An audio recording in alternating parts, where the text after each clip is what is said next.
dogoodiye wuxuu ka kooban yahay 14 qabiil 14 qabiil uu leeyahay tan labaad uu dogoodiyaha dhaqanka u ah waxa weeye weli lama sheegin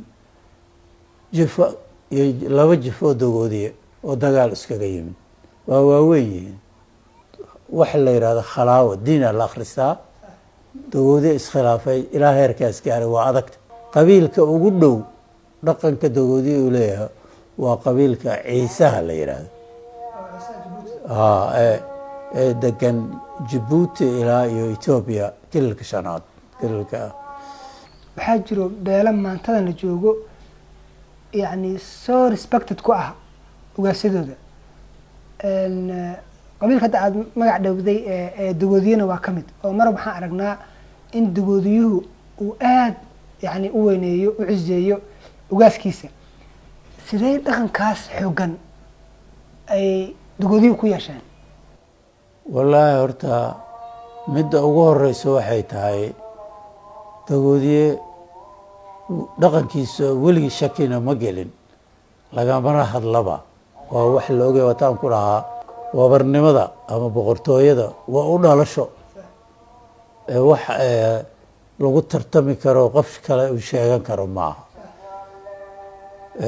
marka tusaalahan aad weydiiso dogoodiye waa boqortooyo adag weey oo u dhisan qaab boqortooyo dhab ah ee aan ahayn boqorku dad kale oo riix-riixahay ama la tartami kara ma laha boqorka reerkaas oo ka dhashaa reer wabar la yiraahdo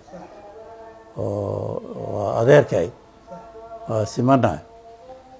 sidee marka ku timid inuu sidan 700 sano jifadaas ay taagan tahay ilaa yawmana hada waxa weeye dhaqamada kale wuxuu uga og yahay qabiilka ugu dhow dhaqanka dogoodiye uu leeyahay waa qabiilka ciisaha la yiraahdo degan Djibouti ilaa iyo Ethiopia kilka shanaad kilka dowlad deegaanka Soomaalida waxa weeye wabarku wuxuu leeyahay dogoodiye wuxuu ka kooban yahay 14 qabiil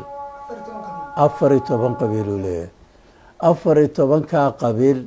14 ugaas ay leeyihiin 14 ugaas ay leeyihiin ama haddii de Soomaalidu isku qaldaan ugaaska inuu boqor yahay qabiilada qaarkood oo isticmaalaan laakiin annaga waxa loo isticmaala dogoodiye isticmaala wabar waxa la yiraahdo wabarku wuxuu ka dhigayaa boqor oo meesha ugu dambayso weey 14 qabiil 14 inoo ka socota ayaa hoos timaada wabarka hoos timaada marka 14 kaas iyo isaga 15 waa tirada arag xataa waa isdhaaf markay codeynayaan waxa 14 kaas haddii arrin dhacdo ama jifooyinka dogoodiye dhexdiisa ay ka dhacdo ay ayaga hoos ku xallin kari waayaan waxaa loo refer gareynaa arrintu wabarka loo soo sheegaya wabarka waa wareejinayaa 14kii guurtiya la yiraahdo waa sida council of ministers ka oo kala waa golihii la yiraahdo guurtiya la yiraahdo guurtidu u wareejinaya iyagaas laga rabaa inay keenaan xalli waa 14 dogoodiye wax ka maqan male go'aanka ayagu ay gaaraan wabarku faataxadu ku maray taasana la qaadanaya ayada final ah hadayba dhacdo 14koodii in ay kala hadlaan ay keeni waayaan arinta wabarka loo wareejinaya yaasiimaha loo akhrisanaya wax la yiraahdo khalaawo diina la akhristaa dogoodiye iskhilaafay ilaa heerkaas gaaray waa adagta hadayba dhacdo nidaamka u yaal waxay tahay meeshaas markay gaarto ay socon weydo wabarka la siinaa quraan la akhrinaya yaasiimaha la akhrisanaya wabarka laga warsugaya quraankiisu akhrisanaya go'aan uu gaaraya 14kii iyo dogoodiye guud ku soo noqonaya go'aankiisu u dhiibaya isagaas final ah marka la isku soo noqon maayo waa dhammaatay saasay ku dhammaanaysa ahaanaysa waxyaabaha kale ee councilkaas ka shaqeynaya waxay tahay haddiiba ay dhacdo dagoodiye iyo qabiil kale inay dagaalaan dagoodiye marnaba dagaalka kuma soo ordo waa dhacaysa waa qabiil weyn kenya ha ahaato etoobiya ha ahaato soomaaliya ha ahaato meeshuu ka degan yahay haddayba dhacdo dagaalkaas inay dhacdo dagoodiye jifo wey waxa dagaalamaa jifo kamida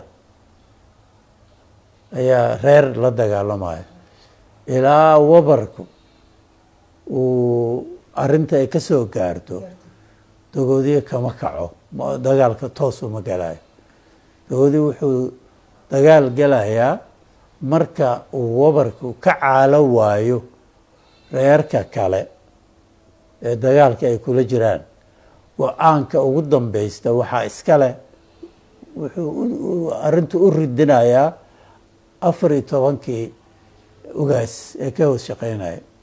iyagaasaa loo sheegaa go-aanka ay gaaraan ayaa faataxada lagu maraya markuu dagaal galahayana waa sheegaa waa inoo dagaal laakiin aada iyo aad waa qabiil weyn waxaa laga ilaaliyaa inuu dagaal galo tan labaad uu dagoodiyaha dhaqanka u ah waxa weeye weli lama sheegin jifo iyo 2 jifo dagoodiye oo dagaal iskaga yimid waa waaweyn yihiin taariikhda kuma jirto maray xoogaa soo dhowaatay laakiinse alxamdulilah wabarkii waa nool yahay annagana ree wabarka waa noolna waa taagneen bakdina imaatay waa kala hareen si go-aanka wabarka uu gaaray ayaa loo hoggaansamay cid kale soo dhex gashay iyo